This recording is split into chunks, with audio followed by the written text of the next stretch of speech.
Hey guys, and welcome back to my channel. Today, the options in the sedan segment are running thin, and if you're not looking at a $20,000 slow, characterless sedan, your only choices are sedans that range from $60,000 to $200,000. Sedans have a rich legacy full of iconic models from pioneering brands with extensive history in and out of the US. Not only that, design-wise, they used to represent the heights of what human imagination could do and what engineers could build. So how did we get here? Let's go back to the pinnacle of sedans, the last time we saw brands truly care about them.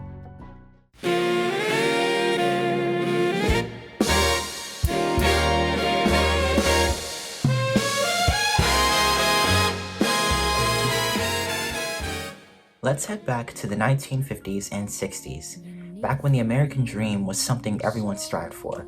Success meant you had a family, home, and a good job, and for it to be seen and known. Because of the economic boom we had post-World War II, that was now more easy than ever to do. Men were coming out of the war now more qualified than ever for industrial jobs, just as we enter a state of industrial growth. Not to mention that while men were away at war, many women got jobs, sparking a feminism movement that changed the expectations for women from that point forward. With those elements combined, plus the fact that many families saved money while World War II was happening, point is, a lot of families had extra money to burn. And the tragedy of the war had brought us economic prosperity. Many Americans wanted to show they had made it, to reap their rewards. Sedans served that purpose perfectly. While all of this was going on, we also saw the emergence of the space race, a time where America spoke spirit and optimism. The effects of the space race trickled down nearly every industry, including automobile design. Cars like the 1957 Chevrolet BelAir reflect this. The BelAir and cars of that time had striking design features like tail fins, linking sedans with aviation and rockets. They flaunted wealth proudly and boldly with chrome, which at a time was how you showed prestige and wealth. Then their long slung bodies spelled confidence and control, which is something that many people had more of back then. Sedans weren't just part of the American dream, they exemplified the American dream. You didn't need a Rolls-Royce to feel successful. A Chevy, Ford, or Chrysler was enough. Back then, styling departments had real power. That's why I look on this time so fondly. So many of the different designs felt special and distinctive, and the freedom to do this was there because there was no SUVs clogging up the automotive space. So that brings us to the driver's era. As America came off of the high of our economic boom and the dust settled, and things shifted, so did the purpose and therefore design of our sedans. Cars became precision tools, not just status. And with new fuel standards taking shape, as well as a fuel crisis that ultimately shocked Americans out of the illusion that gas would always be present and inexpensive, automakers couldn't sell big gas-guzzling sedans anymore or ignore efficiency in design. Big V8s became financial liabilities for the families now looking for more efficient cars. And if cars still had V8s, they were detuned and basically felt uninspiring while still managing to be inefficient. So instead of focusing on engines, they focused on weight reduction, classic balance, and aerodynamics. Let it be noted, however, that this is more pertaining to foreign brands. American brands around this time still struggled to commit to the transition because, granted, some still wanted V8s despite the implications. So while American brands failed to transform their sedans, Japanese and European sedans seized the moment and thrived. Europe already had smaller engines and manual transmissions in lighter cars, while Japan already had reliability and efficiency down pat as well, and their compact sedans were already scaled globally. Design also changed because of fuel economy. Proportions favored shorter hoods and cleaner surfaces. For cars like the BMW E21, Mercedes W123, and the Audi 100C3, aerodynamics became part of the aesthetic. This is an important pivot. The pre-crisis sedan was something that showed success, confidence, and wealth, while the post-crisis sedan was something that rewarded the driver, felt smart, and was more rational. But by doing this, it kind of set up the sedan's eventual decline. Sedans lost their spectacle and visual drama, giving way for SUVs to inherit it. V8s returned, but in trucks, and power migrated upwards, literally. Sedans survived the crisis, but never got their spark back truly, and ultimately would never be the same. It's the call of the wild. A real kick in four-wheeling. The Bronco 2 takes rough terrain and snow in stride with four-wheel drive. Inside, there's around-town comfort for four and split-fold seats for extra cargo. SUVs began to finally rise to the top, overtaking sedans with pioneers like the Jeep Cherokee and Toyota Land Cruiser already having an established name, and SUVs like the Ford Explorer making their way to the top. What's interesting about sedans during this time is the continued homogenization of them. They became intentionally boring for a lot of models, the Toyota Camry for example, and the Ford Taurus, which went from exciting and bold to bland. Sedans officially became only products, essentially driving the nail in the coffin. And as American families continued to value safety and the newfound practicality and suburban dominance that SUVs gave them, sedans continued to fall behind. SUVs became the new "I've arrived" car.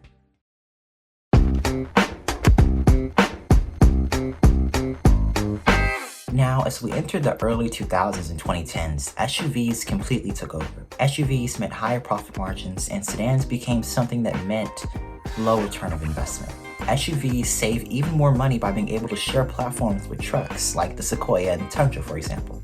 So with all of this happening, brands had no real reason to invest in the research and development of their sedans, which meant they received old platforms, conservative, boring designs, and less innovation overall.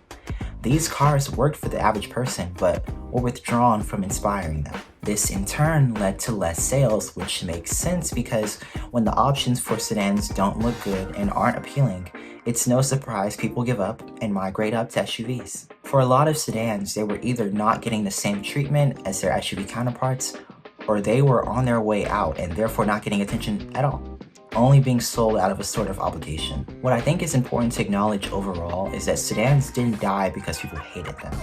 In fact, many of us enthusiasts, and even people who aren't enthusiasts, love sedans for what they are. They died because they don't make money anymore. What happens and continues to happen to sedans serves as a lecture that money always is what governs what happens in the automotive industry, and really in all industries. Sedans used to exemplify design freedom.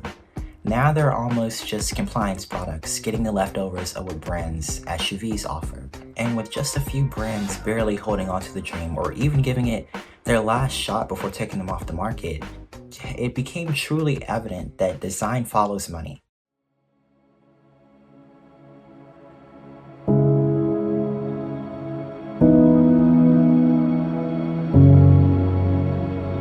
So that leads us to today, where the sedan market has mainly two extremes, only with a few outliers. You have the budget compact sedans, low effort for some, others trying a little harder, thank God, which are small, powerless, and which is a shame for the legacy of sedans, but at least most of them look nice. As far as mainstream mid-size sedans go, for a reasonable price, there's only a few left. The Camry, Accord, K5, and Sonata are all we have left there. I wanted to include the Legacy, the Super Legacy, but that's gone after 2025. And I'll give these last players left standing their props. Every single one is a good option if they put a lot of effort into their maybe last shots of the midsize sedan. And beyond that, all we have now is luxury brand offerings that can hike in price very quickly. This contrast between budget sedans with very little offers yet and extremely expensive halo sedans is what inspired me to make this video. Our options are so scarce, and the only sedans that seem truly inspiring are the ones that are over 6 figures, like the Lucid Air, the Model S, Cadillac Celestiq, and the Porsche Panamera. These sedans remind me of what sedans used to be. Design-wise, excitement-wise, performance-wise, as well as being exhilarating, they feel like the brand actually cared about what they are doing. Vehicles like the Porsche Panamera and Celestiq feel like they paid proper homage to their sedan ancestors and the legacy of their brand, not below their SUV counterparts, but standing beside them, proudly and boldly. However, take note of how most brands that offer a halo sedan of sorts are offering it in an EV. It's very interesting how it seems that EV sedans thrive in a way, while ICE sedans fall behind and drop off the market. I really respect brands like Lucid and Tesla for tackling the entire automotive industry, starting with the sedan. It gives me hope that it may not be over for sedans. I just wish those of us who can't afford a Lucid Air or BMW 4 Series had more than 4 options. At the end of the day, an S-Class exists for the same reason the BelAir did, to make success visible. But now only the wealthy get that experience. The American dream's disappearance no longer lets us be delusional to the fact that mostly only the rich get to indulge in things meant for boasting, rather than things that reflect life's realness. The wealth gap's continuous widening is one of the many real culprits of our sedan's fate. So is it over for sedans? I don't think so. I think they'll continue to exist in the luxury space for sure, and with the transition to EVs happening, although slowing, sedans seem to have reignited just a little bit. That low center of gravity plus better aerodynamics really matter again. But we are in a day and age where we can do and accomplish that with SUVs. So there's little hope in EVs saving the budget sedan, especially considering that EVs aren't budgeting themselves. In order for sedans to stay relevant in the US, as they have in other countries, it would likely take a restructuring of car culture, and infrastructure and regulations in the US entirely. The US obviously favors big SUVs and trucks, so that'll likely never happen. So, with all of that being said, only time will tell. But anyways, guys, let me know what you guys think about all of this. Do you think sedans will continue to exist in the US or even outside the US? And are you okay with this transition that continues to happen? Let me know what you guys think. And please leave a like and subscribe if you haven't already. And y'all have a good one. Bye.